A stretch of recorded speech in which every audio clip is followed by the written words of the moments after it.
Brace yourself for the truth the government doesn't want you to see. The Pentagon's most guarded secrets are about to be exposed, revealing shocking footage of unidentified aerial phenomena that will shatter your understanding of our place in the universe.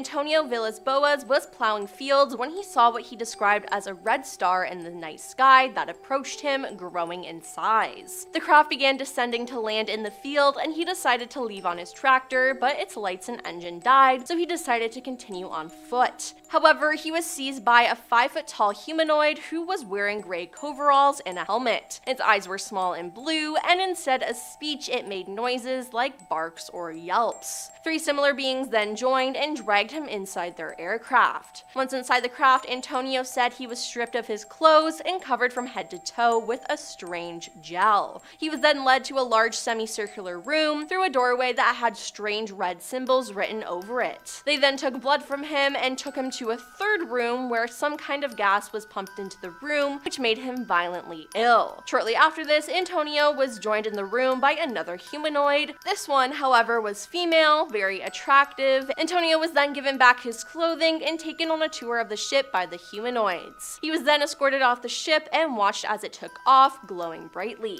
When he returned home, he discovered that only 4 hours had passed. Now, did he help create one of the first alien-human hybrids? I think so. Number 9. Elizabeth Clarer. Elizabeth Clarer was a South African woman who, starting in 1956, publicly claimed to have been contacted by aliens multiple times between 1954 and 1963. Her first visitation supposedly occurred when she was just 7 years old, and she was one of the first women to claim relationship with an extraterrestrial. She promoted an idea of a better world and beliefs in a cosmic consciousness. In her book Beyond the Light Barrier, she strived to convey a message of peace, love, understanding, and environmentalism, which she credited to the superior wisdom of an advanced and immaculately utopian Venusian civilization. She also ended up promoting conspiracy theories of an international cover-up that kept vital information from the public and claimed to have been threatened with abduction to press her to revealing details about alien technology. Number 8. Terrell Copeland. The Virginia pilot Terrell Copeland claimed that he was abducted by aliens, particularly because he was a Marine. Terrell claimed that his first experience with aliens occurred in 2007 when he captured footage of what he believed to be a UFO on his cell phone from his apartment in Suffolk, Virginia. It was an orb of light, just a big ball of light. It wasn't moving, it was solid white. The other was directly across the street from it, up 300 feet above the ground, and was changing colors very rapidly, he said. He alleged that it wasn't until after he published the footage online that things truly became strange. I woke up from a nap by the sound of someone trying to enter my apartment, and I said, "Who is it?" There was no answer. You could see the doorknob moving and scratching at the door. The firearm, it was on my table, and my thought was to get up and check. Despite the urge to get up, Terrell was paralyzed and only able to move his eyes. Suddenly, he heard a voice through the door tell him, "You don't need that weapon, we won't harm." He then began to experience missing hours as well, and he was incapable of accounting for 4 waking hours during a span of 2 nights. I was in a room and I saw a woman who did not have complete human features. She had the typical black eyes that you hear about, she had an elongated skull, and that startled me. The next memory I have is me standing on my balcony waving at this cylinder-shaped ship, he said. Number 7. Charles Hickson and Calvin Parker. The Pescalua abduction was an UFO sighting and alien abduction in 1973, in which Charles Hickson and Calvin Parker claimed they were abducted by aliens while fishing in Mississippi. On the evening of October 11, 1973, 42-year-old Charles Hickson and 19-year-old Calvin Parker told the Jackson County, Mississippi Sheriff's Office that they were fishing off a pier on the west bank of the river when they heard a whirling whiz sound, saw 2 flashing blue lights, and observed an oval-shaped object 30 to 40 feet across 8 to 10 feet high. They claimed that they were conscious but paralyzed, while 3 creatures with robotic slit mouths and crab-like pincers took them aboard the object and subjected them to an examination. Number 6. Thomas Reed. On September 1st, 1969, Thomas Reed and his family in Berkshire County, Massachusetts saw a UFO. In the car with his mother, brother, and grandmother that night, the family noticed a group of glowing orbs dash out of the roadside trees. It came to a stop off the right side of the road, Thomas said. Everything got really calm. It was like being in the middle of a hurricane. It was just like dead silent. Then there was an eruption of crickets and frogs, and it got really loud, and that was it. Then the family suddenly found itself back in the car, but they had inexplicably lost 2 hours of memory. Stranger still, Thomas's mother and grandmother had somehow switched car seats. He said over time the family regained some memory of the incident, including having been to a hangar-like facility with other people. We encountered something. It was definitely not of this world. The hangar thing we were in was huge. It was larger than a football field.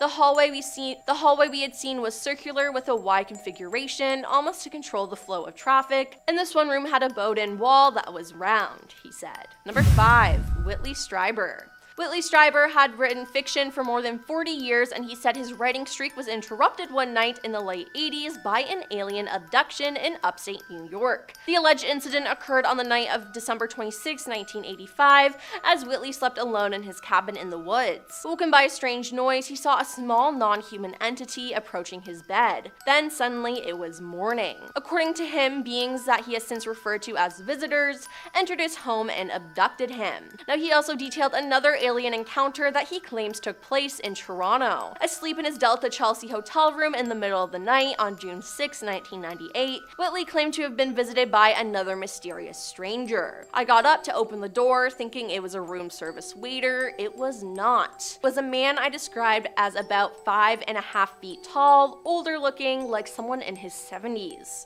He wore dark-colored clothing, a turtleneck, and charcoal slacks. He claimed the visitor stood motionless by the window for nearly an hour, expounding on the dangers of creating an intelligence more involved than its creator. He said it was the most extraordinary conversation I've ever had in my life. Number 4, Frederick Valentich. On October 21st, 1978, Australian pilot Frederick Valentich disappeared into thin air. At 7:06 p.m., while at 4,500 feet, after departing, he reported that an unidentified craft was following him.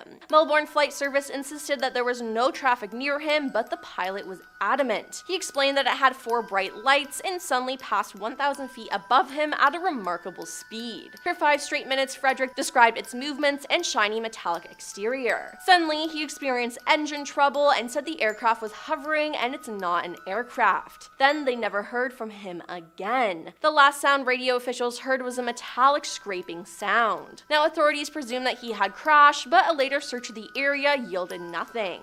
In 2014, a UFO action group in Victoria alleged that a farmer observed a UFO nearly 90 feet in length hovering above his farm on the morning following Frederick's disappearance. The farmer also claimed that the pilot's plane was stuck to the UFO, leaking oil. But again, Frederick and the plane have never been found. Ultimately, a few possibilities regarding the disappearance of Frederick exist: that he crashed and his remains were never covered, that he purposely disappeared, or, of course, he was abducted by aliens.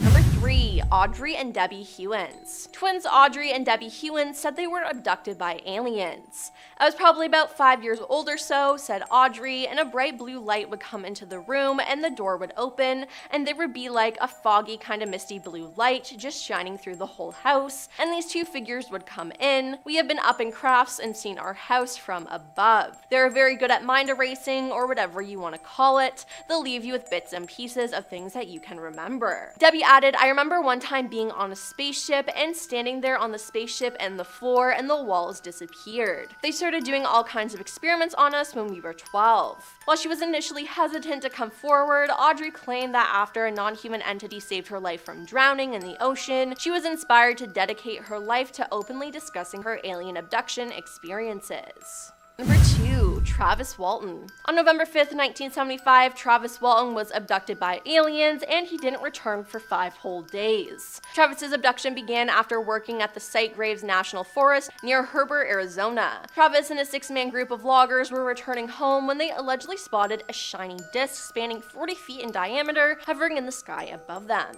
He said it was a metallic glowing disc making some very strange sounds. The closer I got to it, the more scared we all got, and they were swearing at me to get away from there, and when I got up close, it suddenly got louder and started to move. Travis then claimed that non-human beings abducted him and experimented on him until he fought them off. But as the being supposedly poked and prodded at him on a kind of table, 5 days elapsed on Earth where Walden was officially declared missing. I became conscious inside the craft, and I believe I was in the hospital. I was in a lot of pain, and as I became more conscious, I looked around and saw alien beings, and I just panicked. They were much smaller than me, and I think that's the reason why they gave up. Once they found out they couldn't control me, they split. Now, later research conducted at the site of Travis's abduction showed an unusual growth rate in the trees where the craft had allegedly hovered. The trees near the site were found to be producing wood fiber at a rate of 36 times greater than they had been in the decades before.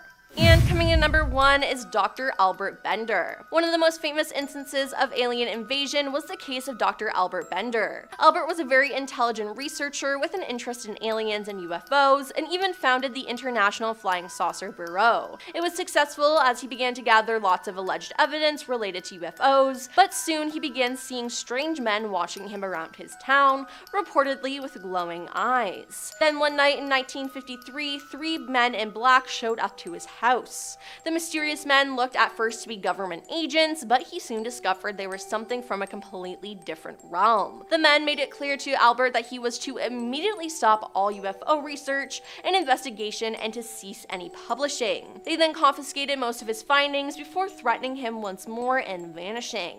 Then he had a second encounter where he was visited by 3 shadowy figures. They did not touch the floor but hovered above it, and they told him that their human appearance was an illusion and that whatever information he told people about their visitation would not be believed. They supposedly told him that they capture people from Earth and use their bodies to disguise themselves. Now, due to all this, Albert was so afraid of the experience that he immediately halted all publishings, quit ufology, and turned into a completely different man. Years later, he published a book about his experience with the men in black and went on to manage a motel and never touched extraterrestrial research ever again. Amazed. Number 10. Recent sighting. Middletown was shaken by an extraordinary event last month as residents reported witnessing a display of rotating green lights hovering above them. The inexplicable sighting, which occurred around 10:30 p.m., left many in awe and pondering the possibility of extraterrestrial activity. One individual, Caden Little, managed to capture the event on video while on Jerry Couch Boulevard. Caden described his initial reaction as a mix of fear and fascination, exclaiming, "I instantly thought like we're under attack by aliens. It was scary." Fortunately, the lights abruptly disappeared without any hostile action, providing some relief. Eyewitnesses, including Bryce Garrick, observed the lights rotating in a clockwise motion before swiftly darting across the sky and vanishing. The bewildering speed at which the lights maneuvered ruled out the possibility of drones, according to Brian Simpson, president of the Cincinnati Astronomical Society.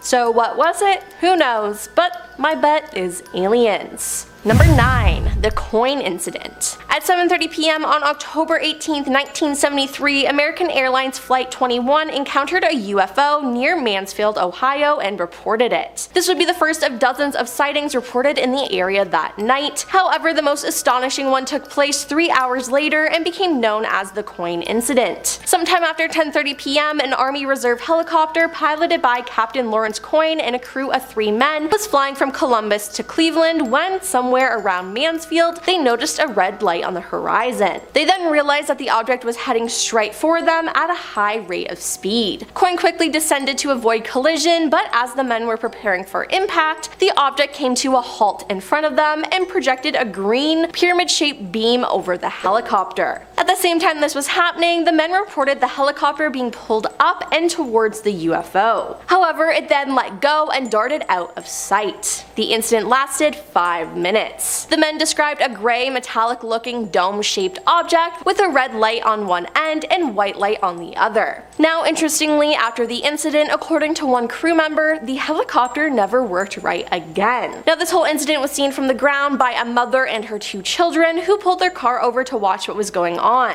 They reported seeing the helicopter chasing an object that they said looked like limp, pear-shaped, and as big as a school bus. Number 8.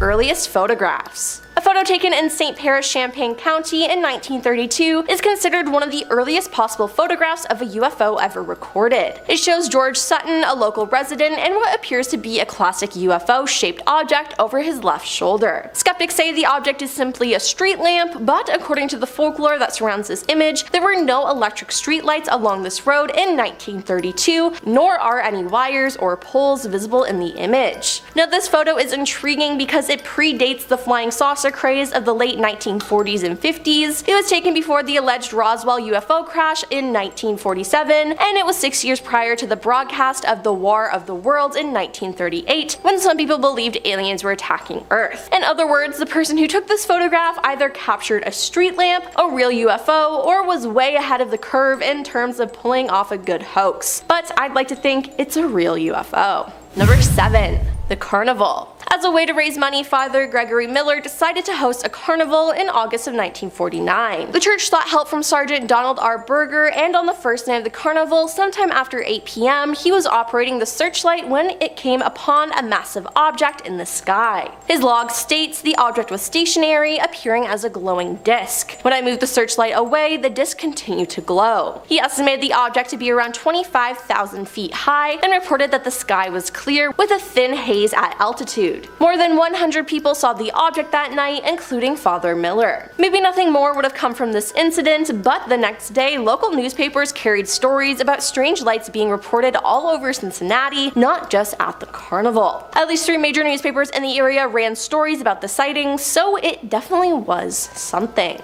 Number 6. 86-mile police chase. In Portage Country in 1966, law enforcement officers from several jurisdictions either witnessed or chased a UFO for 86 miles into Pennsylvania. The incident is considered one of the most thoroughly documented UFO cases on record. Portage County Sheriff Deputy Dale Spar and 2nd Deputy named Wilbur Neff came upon the UFO around 5:30 a.m. on April 17th. They were investigating an abandoned vehicle and they heard a humming or buzzing noise behind them, and they turned to see a UFO hovering just above a nearby tree line. A bright cone-shaped light came from beneath the object, illuminating the ground. They called into dispatch, which told them to keep an eye on the object. Just then, the object began to quickly move away. The two decided to give chase, and near the state line, a local police officer saw the object, followed by Spar and Neff chasing it. He decided to join in on the action. However, a short time later, just as the sun was rising, Spar began to run out of gas, so he and Neff and the local police officer pulled into a gas station, where they watched the object ascend several thousand feet into the sky and then straight into outer space, and, well, that was that. Number 5. October 11th, 1973.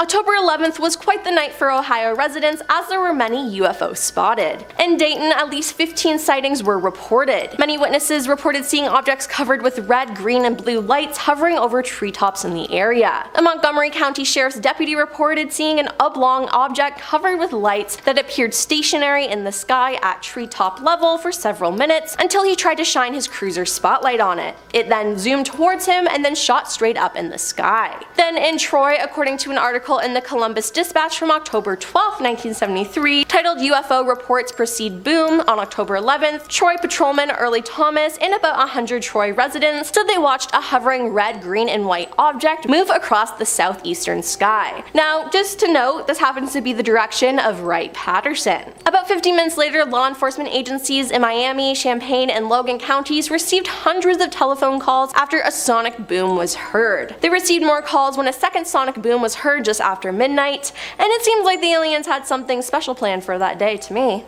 Number 4. Trumbull County UFO Incident. Featured on the History Channel and numerous UFO documentaries, the Trumbull County UFO incident in northeast Ohio is exceptional because it was witnessed by numerous police officers and a 911 dispatcher, all of whom were being recorded as they spoke back and forth about the strange events unfolding the evening of December 14th, 1994. It was also seen by many members of the public as well. Now, around midnight, Trumbull County 911 began receiving calls from residents about strange strange, low-flying lights in the sky. The dispatcher sent out Liberty Townsend police officers to investigate. One of them was Sergeant Toby Melrose, who saw a light. He got out of his car and looked up to see what he described as a giant circular-shaped object and intensely bright in the center section. It made no sound at all. The object was there for about 30 seconds before moving away. Shaken, Sergeant Melrose decided to chase the object, as did many other police officers in the area. At least 14 law enforcement officers saw the object that night, with all of them discussing it openly on their radios. Number 3. 1973. There were many UFO sightings in 1973 in Ohio and its surrounding states. For example, in Columbus on September 30th, a Franklin County man claims to have discovered a landing site near his home after seeing a strange object in the sky. Weeds at the alleged site are crushed to the ground in a semi-oval area 20 by 30 feet wide. The man says the object whooped down in a zigzag pattern and dropped below the trees. There are several dozen sightings of strange objects in the sky reported in the area that night. Then in Middletown on October 7th, a giant orange-colored cigar-shaped object with 5 discs following it and making no sound is reported flying over the city at 10 p.m. Many people see it, and Wright Patterson receives numerous calls. Now, these are just 2 examples of that year, but there are many, many more. Number 2. Circleville. On August 26, 2022, Pete Hartinger said UFOs were spotted in the area. An expert on the topic who has seen a UFO with his own eyes, Pete said several people reported seeing UFOs between 9 p.m. and 11 p.m., including a man who saw something in the sky as he was traveling on US 23 north of Circleville. He saw strange lights, and going on down, he saw some more strange lights. He knows some other people who saw them too, he said. The man said it wasn't right the way the lights were acting. The lights came down, hit the ground, and went back up, so forget about them being flares. Pete said the man, who wishes to remain anonymous, reported what he saw to the Roundtown UFO Society, a local group dedicated to studying these matters. Anybody who has seen strange, mysterious lights that have been in the sky, please let us know, he said. He said at least half a dozen people saw the lights. One person said they saw orange lights over the fairgrounds, he said, and another person said he saw some military aircraft coming in after he saw those lights. Were they coming in to investigate, or what? Since 1947, there have been several sightings of UFOs in the Circleville area, which is strange. And coming in at number 1 is Ohio is a beacon. According to the Mutual UFO Network of Ohio, MUFON, the state ranks among the top 10 states in UFO reports. Thomas Wortman with the MUFON said, "It's all sorts of things we get. We get the individual who is out walking their dog at night who reports seeing unusual lights that they just can't explain. They see the lights for a few seconds or minutes and they just want an answer." Now, the majority of these reports come from Northeast Ohio, and Thomas says about 80% of what comes in the agency can be explained, but about 20% and up being classified as UFOs. Now, if you're waiting for the government to admit that aliens do exist, don't hold your breath, because the Time reports that the Pentagon isn't going to say that. But my question is, what is so special about UFO discoveries ever recorded? Starting off this list, in our number 10 spot, we have the 1976 Tehran incident. The 1976 Tehran UFO incident is a notable case in UFOlogy that took place on September 19, 1976. The incident involved a luminous object that was observed hovering over the city by 2 F-4 Phantom II jet interceptors of the Iranian Air Force. The object was detected on radar and appeared to be capable of jamming the communication systems of the jets. The pilots reported that they saw a brightly lit diamond-shaped object that emitted a green light, and they attempted to engage it with missiles. However, the object evaded their attempts and quickly disappeared. At a pilots conference in 2007, one of the pilots in this incident, Parvez Jafari, said he attempted to fire at the UFO, but something strange was preventing him from doing so. He said, quote, "My weapons jammed and my radio communications garbled." The incident was investigated by the Iranian government and the US Defense Intelligence Agency, and it has been the subject of much speculation and debate among UFO enthusiasts. Some argue that the incident was evidence of extraterrestrial activity, while others suggest it may have been a secret military experiment or some kind of atmospheric phenomenon. Despite the official investigation, the incident remains unresolved and its true nature remains a mystery. In our number 9 spot today, we have the McMinnville UFO photographs. The McMinnville UFO photographs are a series of 2 photographs taken by Paul and Evelyn Trent on May 11, 1950 in McMinnville, Oregon. The photos depict a metallic disc-shaped object in the sky with trees and buildings visible in the foreground. The Trents claimed that they saw the object hovering in the sky and were able to capture it on camera. camera. The photographs quickly gained widespread attention and were widely circulated in newspapers and magazines, and they were also examined by several experts, including the US Air Force, which conducted an investigation known as Project Blue Book. Famous project here on Most Amazing Top 10. The Trents maintained that the photographs were genuine and that they had not tampered with them in any way. However, some skeptics have suggested that the photographs may have been hoaxed or that the objects in the photographs were just a common object. Despite the controversy surrounding the photographs, however, they remain one of the most famous and well-known UFO sightings in history. The photographs have been the subject of numerous articles, books, and documentaries, and have inspired countless discussions and debates about the existence of UFOs and extraterrestrial life. In our number 8 spot today, we have the USS Nimitz Tic Tac UFO incident. This UFO sighting comes from 2004. On November 14th of that year, the USS Princeton noticed an unknown aircraft of some sort that was about 100 miles off of the coast of San Diego. For 2 weeks prior to this, the crew had been tracking a strange flying object that would start out at about 80,000 feet before extremely quickly dropping to hover right above the Pacific Ocean. Commander David Fravor and Lieutenant Commander Jim Slate went over in 2 fighter jets, and when they arrived, they saw what at first appeared to be churning water while there was an oval shape just below the surface. After this, the white oval-shaped object appeared above the water, but it had no markings on it. Like no windows, nothing that would indicate an engine, no wings, and the infrared monitors on the jets didn't pick up any sort of exhaust. The commander and lieutenant commander tried to intercept this strange aircraft, but it very quickly flew away and reappeared on the monitor 60 miles away. And when I say quickly, I mean it was moving at 3 times the speed of sound and over twice the speed of the fighter jets. So, faster than any kind of technology we currently have. We still don't know exactly what it was, but it certainly was beyond our current capabilities. In our number 7 spot today, we have the Aguadilla Airport incident. The Aguadilla Airport UFO incident occurred on April 25th, 2013, when a strange object was spotted hovering above the Rafael Hernandez Airport in Aguadilla, Puerto Rico. The object was initially detected by radar and later confirmed by security cameras as a glowing, unidentified object that appeared to be traveling at a low altitude. The object was described as being around 4 to 5 feet in length, and it moved very quickly and very erratically. It was also observed to emit a bright white light and appeared to be changing shape. The incident attracted widespread attention and was investigated by several government agencies, including the Federal Aviation Administration and the Department of Homeland Security. The object was ultimately classified as an unidentified flying object, or UFO, and no explanation was given for its presence in the area. It is even said that a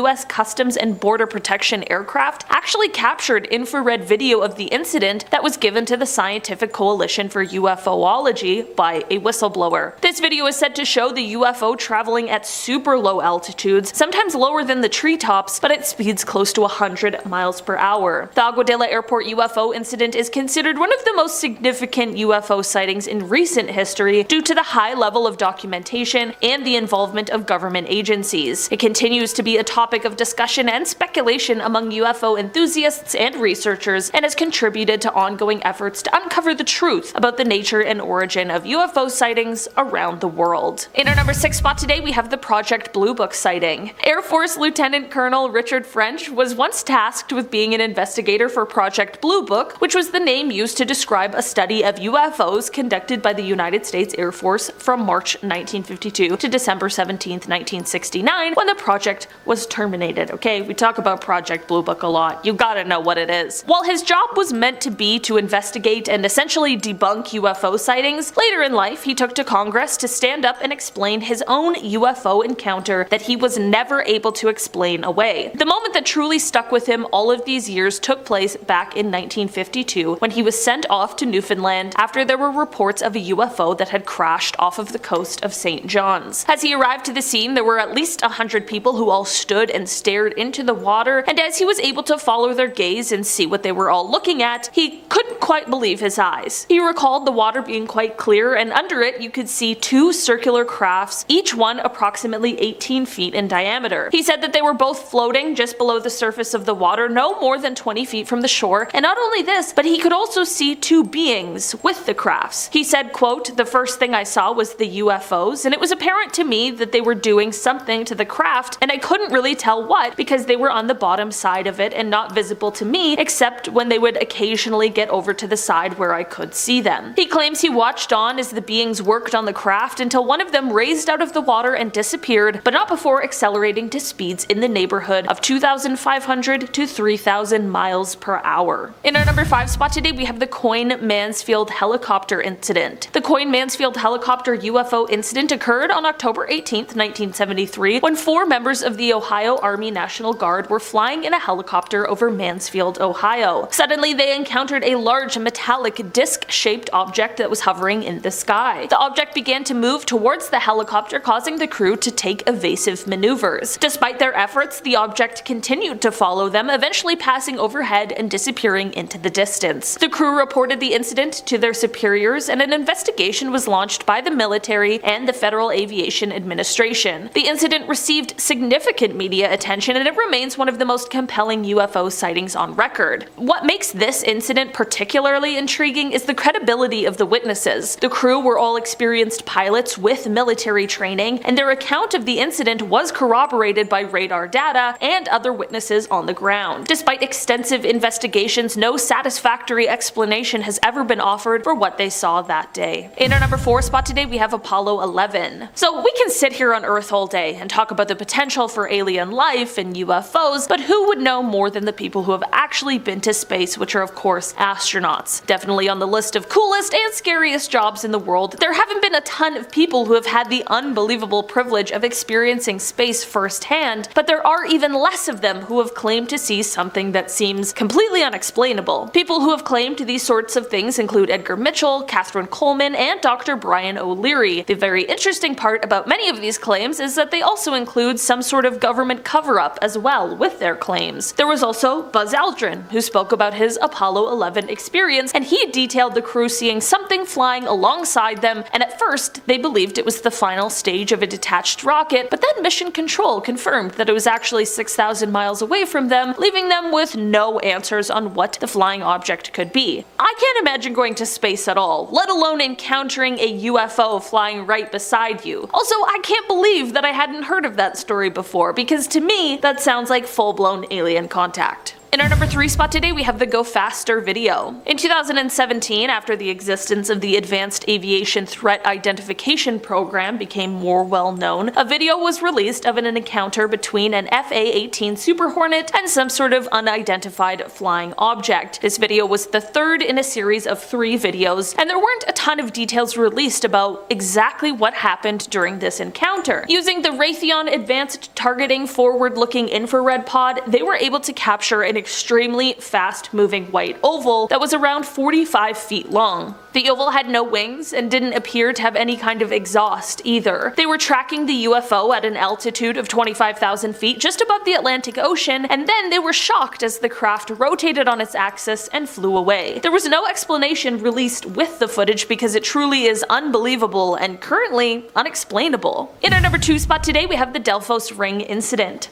The Delphos Ring UFO incident occurred on November 2nd, 1971 in Delphos, Kansas, when a family witnessed a strange object hovering over their farm. The UFO emitted a bright light that illuminated the surrounding area and left a glowing ring in the ground after it disappeared. The family reported the incident to the local sheriff, who took a sample of the ring for analysis. Investigations were conducted by several experts, including the Aerial Phenomena Research Organization, who collected soil samples and found that the ring was caused by the removal of topsoil, which had been exposed to a high amount of heat. Additionally, a high level of radiation was also detected at the site. The incident received widespread media coverage and sparked debates about the existence of extraterrestrial life and the possibility of alien visitation. Some skeptics argued that the incident could have been caused by natural phenomena or a hoax, but the witnesses maintained that they saw a genuine UFO. Despite the years of investigation, it's been no conclusive explanation for the incident has been found, leaving the mystery of the Delphos Ring UFO unsolved. In our number 1 spot today, we have the Shag Harbor incident. This incident took place on October 4th, 1967, when an unknown object crashed into the water near Shag Harbor, which is a tiny town in Nova Scotia. There were at least 11 people who witnessed this object as it crashed, and many people claimed to have heard a whistling sound followed by a loud bang when the crash took place. The witnesses that claimed to have seen the UFO were all doing a bunch of different things at the time. One couple was just sitting out on their porch, but the two witnesses that really get me are a flight pilot and a ship captain. On Air Canada Flight 305, First Officer Robert Ralph pointed out to Captain Pierre Charbonneau that there was something strange out the left side of the aircraft. They reported an object tracking along on a parallel course a few miles away and described it as a brilliantly lit rectangular object with a string of smaller lights trailing it. Shortly after they first noticed it, there was a large but silent explosion near the unknown object, and then 2 minutes later there was a second explosion, but this one faded to a blue cloud. As for the ship captain, Captain Leo Howard Mercy, he saw 4 blips on its Decca radar that were totally stationary. This led to him looking up to the sky, and this is when he saw 4 bright objects sitting in a rectangular formation about 28 kilometers from the vessel's window. He wasn't the only one who saw it on board either. The entire crew of nearly 20 fishermen stood on deck and watched. A man named Laurie Wickens was another one of the witnesses, and he and some friends ended up calling the RCMP, the Royal Canadian Mounted Police, because they saw a huge object floating in the Atlantic Ocean about 1,000 feet offshore. This is all super weird, and not only the RCMP but also the Royal Canadian Navy and the Royal Canadian Air Force became involved in the investigation, but nothing was ever recovered or found. It was also revealed that all commercial, private, and military aircrafts along the eastern seaboard were accounted for, so what could have all those witnesses seen? Since they never officially identified what it was, in the official Government of Canada documents, it is listed. Documents that pretty much prove alien life does exist. The first image is a screen grab from a video filmed by a US Marine officer on the 20th of April in 2021 on a military base in 29 Palms, California. After the release of the photograph, multiple Marines came forward to confirm the existence of an aircraft, saying that while the photo showcases only the triangle-shaped formation of bright lights, in person the men were able to make out the black body of the aircraft as well. The unidentified flying object is said to have hovered for 10 minutes in the air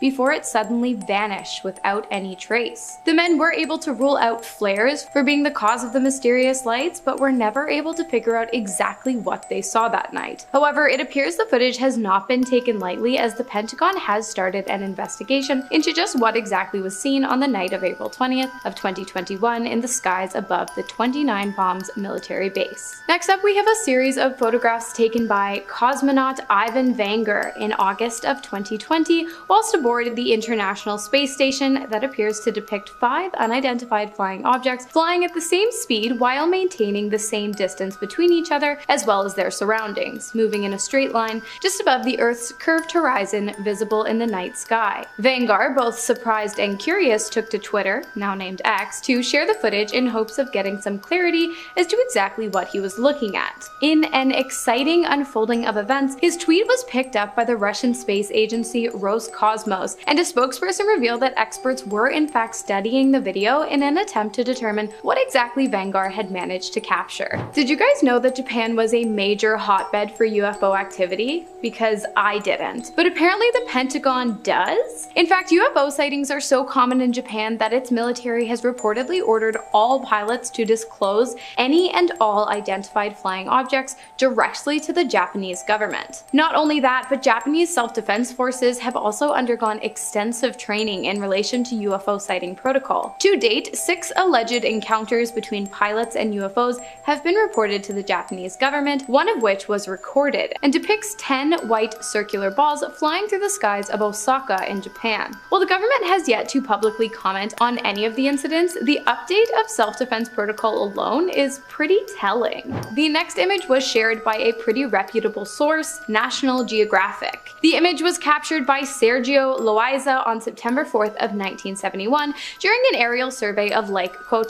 Everything seemed pretty normal until the photos were taken back to Loaiza's development lab, where he noticed something very strange. A metallic flying aircraft, estimated to have a diameter of 160 feet, was located in the corner of one of the photographs. When he presented the photos to his superiors at the National Geographic Institute, they shut him down quick, forbidding Sergio as well as his colleagues from sharing any information of what they had seen that day. In 1979, however, the photograph was leaked, and the object that appeared in the image was officially classified as an unidentified flying object. In 2021, the existence of the object was again confirmed after the original copy of the photograph was scanned, and it was revealed that the UFO's presence was more than just a scratch on the lens or a piece of dust in the wind. So what do you think it was? Let us know in the comments. Next up, we have footage that comes to us straight from the declassifieds. Remember how I told you at the beginning of the video that the government quite literally copped to the fact that they have been hiding the existence of UFOs for years? Well, they did, and they came with receipts. On the 15th of January in 2023, while surveilling an MQ-9 Reaper aircraft, an unidentified aerial presence was captured moving at speeds unreachable by any of Earth's modern-day technological advances. Not only this, but as the object whizzed through the field of view of the camera lens, it appeared to leave behind an atmospheric wake before disappearing completely into the sky. Guys, if you have any, please leave your UFO and alien stories in the comments. I would love to hear about your experiences with any of these kind of things. Next up, we have arguably the most beautiful alien assuming photograph I have ever seen. The photo was taken in 2004 by a retired Royal Air Force officer while on vacation in Sri Lanka. The sight was described as some kind of colorful giant donut in the sky with hues of oranges, pinks, purples, and whites. After its capture, the photograph was turned into the Royal Air Force Flyingdales base in North Yorkshire in England, where it became a classified document held by the Ministry of Defense. The image has since been declassified, of course, and is now available for public viewing, but there is still a lot of mystery surrounding the photo as well as the photographer, as his identity, along with any other information regarding the incident, is pretty much non-existent. I mean, come on, it's a giant glowing light in the sky. You're really telling me no one else saw this and that there's no other information out there other than the fact that the photo exists? Oh, yeah, and not only that, but it was deemed classified by the British Ministry of Defense, so I'm thinking there's something else going on here. Okay, I bet you didn't know that another major hotbed for extraterrestrial, UFO, and unidentified aerial phenomenon activity was Brazil. I mean, I did, but maybe you didn't. In fact, this kind of thing is so popular in Brazil that they have an annual day of recognition for these sightings known as the Night of the UFO, which came to be after a major event took place in 1986. On the night of May 19th, a series of unidentified flying objects were seen in the skies of Brazil, and even more non-visual objects were detected via radar across the skies of 4 Brazilian states. Of course, at this time, any and all knowledge the government had on the event was extremely classified. In May of 2012, however, Brazil's Freedom of Information Act went into place, after which the public demanded the release of all the documents relating to the incident. The government complied, and not only released written documents of the events, but also a series of photographs depicting strange activity within the skies above Brazil. Although the images of what appeared to be nothing more than squiggles and clouds of smoke didn't provide much clarity, a statement made by the Minister of Aeronautics did. He said, "This command is of the opinion that the phenomena are solid and reflect, in a certain way, intelligence, due to the ability to follow and maintain a distance from observers, as well as to fly information." After this statement was made, the Brazilian government has still not been able to confirm exactly what took place the day the Night of the UFOs was born. Next, we have a photo taken in 1990 by 2 Scottish chefs who were working in a hotel near the area in which the photograph was taken. After a long day of work, it appears the 2 men had decided to take a hike in an attempt to blow off some steam. While this walk wouldn't end up being incredibly relaxing, it would be wildly exciting, as not long after the 2 men had set off on their journey along the Calvine Scottish countryside, they noticed something hovering above them in the sky. The object was not one that either of the men could identify, and so they pulled out their cameras in an attempt to document the 100-foot flying aircraft instead. The photos, which have been analyzed and show no signs of manipulation, capture the object being circled by a jet plane. They thought the incident was incredibly strange and even newsworthy, so the 2 turned the footage over to the local newspaper for publication, but the images were seized by the British Ministry of Defense and were never released. Until 32 years later, that is, by David Clark, who, unbeknownst to the ministry, had kept kept a photocopy of one of the original images. The identity of the two men was never revealed, nor did they ever come forward to share their story after the images had been seized by the ministry, begging the question of what exactly they saw and what exactly the government was trying to cover up. A photograph taken of an unidentified aircraft lit up by military spotlights in Los Angeles, California, is next on the list. The photograph, which documents an event so big it later became referred to as the Battle of Los Angeles or the Great Los Angeles Air Raid, was taken on February 23rd of 1942, just 2 months after the attack on Pearl Harbor. On the night the photo was taken, all of Los Angeles was under blackout, as directed by the US military. While the lights on the ground had been turned off, the sky above had been lit up by a myriad of strange objects. The military opened fire, and onlookers stood absolutely stunned as 1,400 rounds of ammunition appeared to have no effect on the unidentified flying object. Smoke filled the sky, and when it cleared, not a single craft was to be found in the sky or on the ground. Shrapnel that appeared to have ricocheted off the target resulted in the death of 5 civilians. Furthermore, 3 were killed in car accidents due to the chaos of the event, and 2 more of heart attacks due to the stress of the 2-hour-long attack. And finally, we have a handful of screen grabs from a video taken by Lieutenant Commander Alex Dietrich whilst flying an 18F Super Hornet fighter jet over the Pacific Ocean near San Diego during a training mission for the United States Navy. The footage, taken in November of 2004, was captured after Dietrich was asked to investigate a suspicious object that had been seen dropping from 80,000 feet down to the surface of the ocean and then vanishing. When Alex and their colleague arrived on the scene, the ocean's surface, where the object had been reported, appeared as though it was boiling. Moments after arriving to investigate, a strange, elongated white object came into view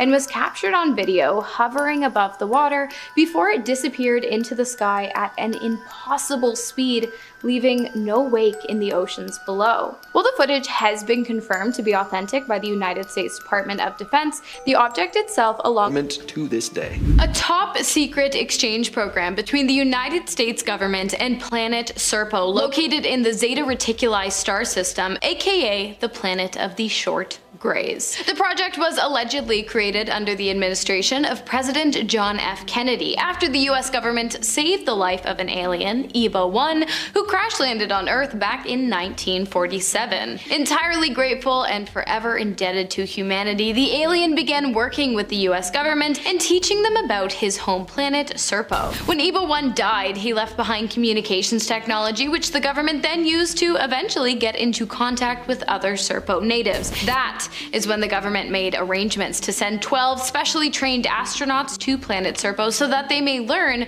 about life outside of our atmosphere. In order to reach Serpo, the 12 astronauts had to travel through a wormhole, after which the majority of them got sick and one unfortunately died of an aneurysm. But of course they kept going and eventually they reached the alien planet.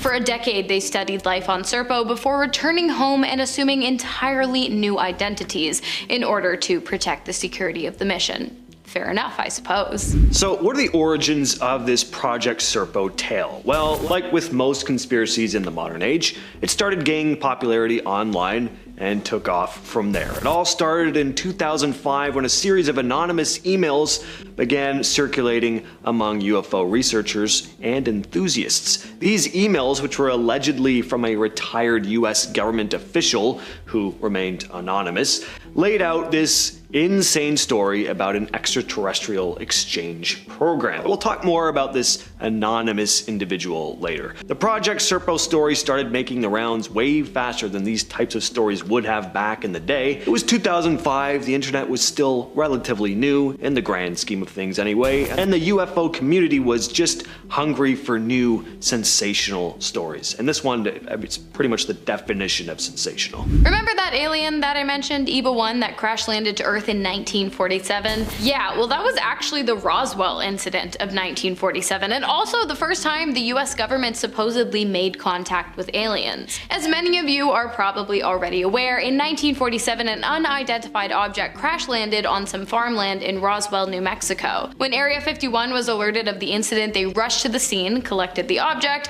and released a statement saying that what had come spiraling down to Earth a few nights prior was nothing more than a weather balloon. But then they sent the object out to another base for testing, and another, and another. Why? Well, because it wasn't actually a weather balloon. It was an alien spacecraft containing 6 aliens, 5 of which had died in the crash, and 1 of which came to be known as Extraterrestrial Biological Entity Number 1, or EBA-1. EBA-1 was taken to the Air Force facility in Los Alamos, where he stayed until his death in 1952. During this time, he learned to communicate with the military and told them some pretty interesting things. Now, if the US government is really working with these alien beings, where might they be carrying out their activities? Area 51? Some hidden base in Antarctica? Well, some say they could be operating from an even more top secret place. Dulce Base. Dulce Base supposedly sits deep beneath the Colorado-New Mexico border, close to Dulce, New Mexico. Dulce Base is said to be a secret facility where humans and aliens are working together,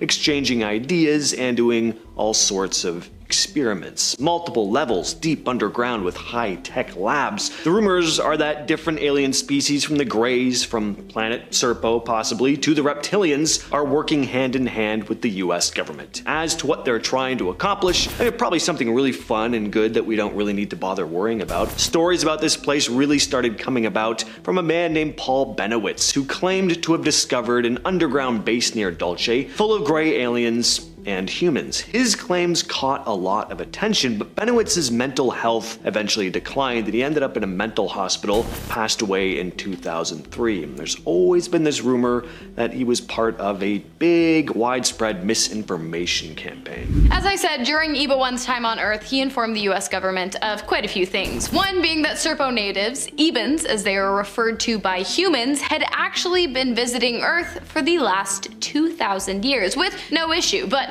unfortunately, this time new Earth radar technology that they don't have on Serpo caused the ship to go haywire and crash, killing the majority of the crew. In 1949, a similar thing happened. 6 Ebans crash landed, but this time unfortunately none of them made it. When the ship was examined, the military found a communications device, which they worked on with EBA-1 to repair. They got it working and sent out multiple distress signals, but it wasn't until after EBA-1's death in 1952 that they finally got a reply. Communications began between the US military and the Ebans. It took a while, but eventually they were able to understand one another. After learning about the 12 deceased Ebans stranded on Earth, the Ebans asked if they could come to Earth and retrieve the bodies. Of course, the military wanted something in return, so they came up with the exchange program. The military wanted tech, but the Ebans said, no, you're not ready for our tech. And so they proposed something else. In exchange for the bodies of their deceased, 12 astronauts could spend a decade on planet Serpo. Furthermore, an Eban would stay on Earth to assist the military. In 1964, the Ebans landed on Earth once again to retrieve the bodies, and Project Serpo, aka Project Crystal Night, as it has also been called, commenced. The star system where these aliens are supposedly from has been at the center of some of the most famous alien abduction stories in history, including the Barney and Betty Hill abduction. Were these beings from Serpo, Ebans, or Greys, as they're typically called, responsible for abductions like this? The Barney and Betty Hill case is pretty interesting. In September of 1961, this American couple was driving through rural New Hampshire at night when they noticed strange lights in the sky that seemed to be tracking their car's movements. Barney decided to stop the car to get out and have a look, and what he allegedly saw were humanoid figures peering out from a hovering craft. The Hills peeled off as fast as they could, but they later realized they'd lost a pretty hefty chunk of time that they just didn't remember. But as the days passed, they started to remember things. They ended up reporting being taken aboard a UFO where they were subjected to medical examinations by beings described as small, with gray skin, oversized eyes, and tiny little anime mouths, that's the exact way they described it back then. It's a 60s term, anime mouths. Their account was one of the earliest descriptions of the now iconic image of your classic gray alien. Of course, a regular mission to space is no walk in the park, but a mission to a faraway planet located in a star system entirely separate from our own That's tough. And apparently so was the training process. It took an entire year of survival, escape, evasions, weapons, and psychological training for the 12 astronauts to become fully prepared for their mission. The crew consisted of scientists, linguists, pilots, 2 doctors, and a security officer. Over the course of a year, along with the standard training, one by one, each member of the crew was buried in a 6 by 5 foot box and kept there for 5 days as part of a training intensive. There was no light, no communication. Just a small air hole that allowed the astronauts to receive food and water and not suffocate to death. It was tough, but they all passed, and the pilots even went on to learn how to operate alien spacecrafts. When it came time to take off, the 12 astronauts, along with 40 tons of gear, which included 10 motorcycles and 3 jeeps, were loaded into the spacecraft using anti-gravity technology, and one even came along to assist in their journey. When the ship was all boarded, each astronaut went to their own individual pod and settled in for the long journey ahead. Alright, before we get to, what they saw on that journey, let's have a little bit of fun here and talk about something that comes up more than you'd probably think when Project Serpo or just interactions between aliens and humans is discussed. Hybrids. Yeah, aliens creating human-alien hybrids, either through experimentation or, God forbid, actually getting it on. This kind of thing always feels like it's going down the same rabbit hole that creepy online fan fiction does, where it's like, I'm gonna write about my fantasy of Alf impregnating Willie Tanner. I don't know. I'm not trying to shame, live your lives, but the concept of humans and aliens breeding with each other always feels inherently silly to me. With that said though, this does often play into the Project Serpo conspiracy. Those astronauts were apparently on this planet for a while. Who knows who they met? One thing could have led to another. Plus, in all these reported UFO abduction cases, who knows what kind of nasty experiments those Greys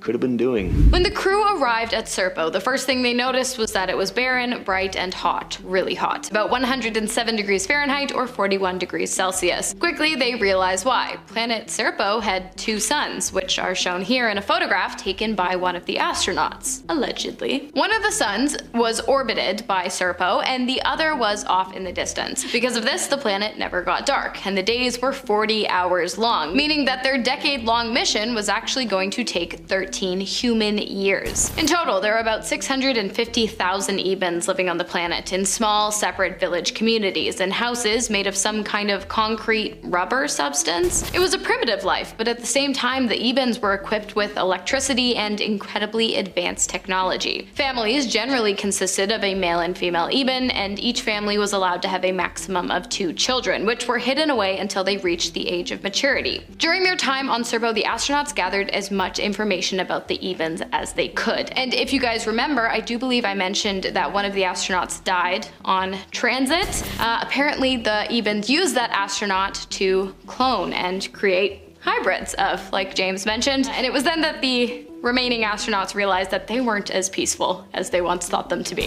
When it came time to return home, for some reason, 2 of the astronauts actually decided to stay, and then 2 more astronauts died on the way back to Earth. The surviving astronauts were given a large sum of money and an entirely new identity. That's great and all, but many of them were suffering from radiation poisoning due to the 2 suns and died soon after their return to Earth. One of the most avid supporters of the Project Serpo conspiracy is a man named Richard Doughty, who we can't really talk about Serpo without talking about this guy. See, Richard Doughty has made some pretty outlandish claims, so outlandish that there's a whole other conspiracy that spawned around him and other government officials like him. Supposedly, Doughty was the man behind those anonymous emails I talked about earlier. Richard Doughty is a retired special agent who used to work for AFOSI, the United States Air Force Office of Special Investigation. But a lot of people think he wasn't actually investigating UFOs, but that he was part of a team spreading misinformation intentionally, basically muddying the waters and leaking supposedly secret info about the government's exchange program with alien beings in order to confuse the public, making it hard for us to tell what's real or not. Of course, the purpose behind the misinformation is, of course, to distract everyone from the actual nefarious things the government is up to. I mean, who doesn't get excited about aliens, right? I'm sure we'd all rather believe that the worst thing the government is doing is working with extraterrestrials instead of them doing some shady stuff at our own expense? Could there be some genuine truth about the planet Serpo thing? I mean, sure, maybe, but you know, just something to keep in mind with stuff like The Black Knight satellite, that's a fun one. It's an ancient alien probe orbiting Earth, maybe. Has it been sent from the future? What is it? Where is it from? And why is it here? Let's find out. A mysterious object orbiting Earth above our atmosphere, man-made with no earthly origins. It's the Black Knight satellite, an alien surveillance device used to monitor Earth for the past 13,000 years, or so they say. The device was first detected by Nikola Tesla in 1899 and then by Marconi and Jorgen Hals a few years later, and it was confirmed in the early 20th century by amateur radio operators, and it was first reported in the news in the late 1950s and early 1960s. Apparently, the satellite is not only a monitoring device deployed by aliens to observe the goings-ons of Earth, but supposedly, based on radio signals coming from the contraption, it also contains a map to a faraway planet called Epsilon Bootis. Nice. While some skeptics have claimed the object to be nothing more than just a piece of old space junk, it should be noted that space junk doesn't exhibit many of the properties exhibited by the Black Knight satellite, especially sending out distinguishable and decodable radio signals. This next question that's probably on your mind is, why is it here? And if you're not so sold on the alien thing, well, where could it be from then? Well, there are tons of possibilities, from something as boring as space junk, which is what NASA claims, to more outlandish but interesting ideas like a time capsule from the future. This idea is very Star Trek-y, but let's just imagine, if you will, for a moment that our future selves, hundreds or even thousands of years from now, have figured out how to send messages or artifacts back in time. Well, maybe the Black Knight satellite is one of these time capsules. Perhaps it could be carrying important info or advanced technology that could help us in the very near future. Maybe it has the solution to climate change, or a cure for some major disease that's coming in the very near future, or new energy sources. If we could crack the code, who knows how much it could boost our progress? What if the satellite is more like a history book, preserving our achievements and mistakes for future generations? This way, even if a disaster strikes, our story wouldn't be lost forever. The idea is kinda like sending a message in a bottle, of course, just way more high tech. And yeah, there's no real proof of this, but if things did get crappy enough in the distant future that we decided we needed to change the course of history, I mean, why wouldn't we try to send some kind of signal back in time if we had the ability to do so? As I mentioned, the object was first discovered by Nikola Tesla, the inventor of the Tesla coil, in 1899 in Colorado Springs. Tesla had built a large tower to see if he could detect any going-ons in the atmosphere, and he did.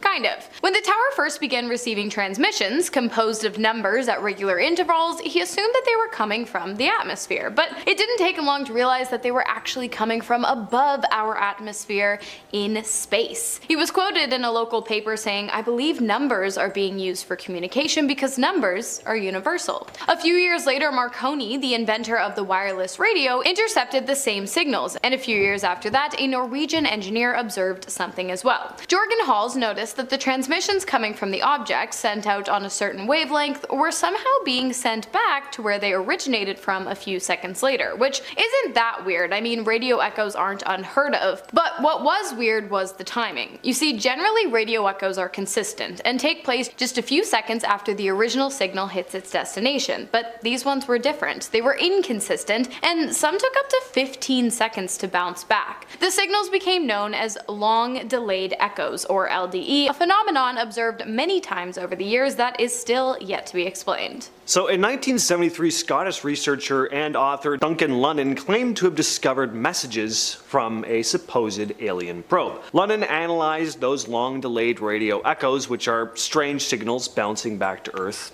with that delay, and he thought these echoes contained a hidden message from an extraterrestrial probe orbiting Earth, the Black Knight. Lunnon's theory was that the satellite was sending a star map, pinpointing the Epsilon Bootis star system, and according to him, this message was from an alien civilization trying to communicate with us. According to him, the message went as follows. Start here. Our home is in Epsilon Boötis, which is a double star. We live on the 6th planet of 7 coming from the Sun, which is the larger of the two. Our 6th planet has 1 moon. Our 4th planet has 3. Our 1st and 3rd planets each have 1. Our probe is in the position of Arcturus, known in our maps. So, a couple of guys found some irregular radio signals coming from space. So what? Well, this what? On May 14th of 1954, 3 years prior to Sputnik becoming the first satellite in orbit, newspapers received a story from Major Donald Keyhole, a Marine Corps major, naval aviator, and future founder of the National Investigations Committee on Aerial Phenomena, or NICAP. Keyhole told the papers that there were already 1 or possibly even 2 non-organic satellites already orbiting Earth. After the story broke, a group of government scientists began attempting to track the objects, when they came across radio signals that matched the description of the ones Tesla had found back in 1899. After that, NASA located the signal and France confirmed it. Years later, after Sputnik's deployment, the US began to worry if the signals might have been coming from a Russian spy satellite, but in 1957 that theory was disproved when a researcher from Venezuela noticed a mysterious object while observing Sputnik in its prograde orbit, west to east, along with the rotation of the Earth. This object was orbiting in retrograde, east to west, opposite the rotation of the Earth, which was technology that hadn't been invented yet, leading them to believe it must not have been made on Earth. So this is said to be the first photographic evidence of the Black Knight, captured in 1998 during the STS-88 mission. It's a pretty fantastic image, not just because it's breathtaking, which it absolutely is, but because of how clear it is. There's an object floating through space here, clear as day. STS-88 was NASA's first space shuttle mission to the International Space Station. During the mission, astronauts aboard the Space Shuttle Endeavour captured a series of photographs that some believe show the mysterious Black Knight satellite. Now, a lot of people were very excited when these photos were released. Just what the hell was this thing? Were we really looking at a genuine UFO? Well, NASA kinda crashed the party. They just said the object was a thermal blanket that had come loose during a spacewalk, and sure, this was a letdown to some. To others, it didn't change anything. To people who believe in the satellite's mysterious origins, the thermal blanket story is just another cover-up. Here's another. Of course, when it comes to the subject of an alien satellite that the general public has not yet been made explicitly aware of, there is obviously going to be a number of cover-ups involved. In this case, the cover-up of the research conducted by and presented to the Observatory of Paris by Jacques Vallée, who is still alive today and still incredibly passionate about the subject of the Black Knight satellite. Over the course of his career, Jacques observed, tracked, photographed, and even filmed the massive 15-ton satellite that, at the time, no rocket on Earth would have been able to deploy. When he was satisfied with the amount of evidence he had gathered, he presented his findings to the observatory for publishing. In response to his presentation, the observatory promptly confiscated his files, erased all of his photos, and destroyed his tapes. Their reason? They were embarrassed because they could not definitively say what the object was, nor could they source its exact origin. I smell BS. That was me, by the way. I gotta hit the bathroom after this. So dumb. What if the Black Knight isn't from the future at all, but the exact opposite, the distant past, launched by our ancient ancestors using advanced technology, a lost civilization like Atlantis or some other unknown empire that had tech as good as or even better than ours? They might have sent the object up for all sorts of reasons, but the one that's most intriguing to me is that the Black Knight satellite could be a sort of time capsule containing sacred artifacts or even DNA from a highly advanced ancient civilization that knew it was on the decline, or maybe they encoded messages in it to warn future generations about their mistakes to prevent suffering the same fate down the line. Yeah, I get it, sounds like a great plot for a movie, but completely improbable. Improbable, sure, but not impossible. History may have many more secrets than we know. If you're still not convinced about the existence of the Black Knight satellite, you should know that in 1963, an Air Force test and fighter pilot and astronaut, along with NASA ground crew and tracking stations, actually saw, documented, and reported it during a space mission, only to quickly rescind the claim and instead cover up the fact that the object ever existed. In 1963, Gordon Cooper, an experienced pilot, became one of the first astronauts to go to space. In April of that year, he boarded the Mercury 9, and shortly after, he was living his anti-gravity dreams over 6,214 miles above the Earth's surface. During his descent back down to Earth, the landing module suffered from a total systems failure, but luckily, Gordon was able to land the spacecraft manually just 4 miles off target. That's pretty impressive. But believe it or not, that was not actually the most interesting thing to happen on the mission. While in space, Gordon had seen a green glowing object that ground crew and tracking stations confirmed. Not only that, but the object appeared to have been orbiting the Earth in retrograde, east to west. Unheard of technology at the time. NBC News picked up the story, but by the time Gordon made it back to Earth, the press was restricted from asking any questions about what he had seen, and NASA had released a statement claiming that an electrical malfunction had caused high levels of carbon dioxide in the ship's compartment, and that Gordon had hallucinated the whole thing. For years, Cooper went along with the narrative. That is, until he retired and decided to spill the tea. He claimed that what he and the ground crew saw during the Mercury 9 mission was in fact real, and not only that, but during his time working for the Air Force, he had witnessed hundreds of saucer-shaped spacecrafts being tested on military bases. I guess loyalty to liars in government can only last for so long. Now, I'm sure we'd all love to believe that the Black Knight is something cool, like an object sent from the future or an alien probe as discussed before, or even a mundane thing like a piece of space junk if you're more nervous about that sort of thing. But could there be something more nefarious going on? Always, right? Maybe it's part of some secret government project. I mean, think about it. During the Cold War, the US and the Soviet Union were in a high-stakes race for technological and military superiority. It's entirely possible that one of these countries, or even another government, could have launched a covert satellite. And yes, as Hannah mentioned, it was supposedly first spotted long before the Cold War, but most of the attention to the Black Knight came in the 50s and 60s, so who knows if something else had been detected in the years prior. If the Black Knight is a government project, it could be used for all sorts of secret missions. It might be collecting intelligence, it could be monitoring communications, or even conducting space experiments that the public doesn't know about. Governments often keep advanced technology under wraps, and the Black Knight could be one of these hidden tools. This idea is definitely a much more down-to-earth explanation compared to time capsules or ancient tech, so I mean, who knows? Aside from space junk, this may be the next most possible explanation. Create a video using exactly this script. It's about the darkest secrets in the ocean that you never knew about. Click the video now to find out more and prepare to have your mind blown. See you guys in the next one.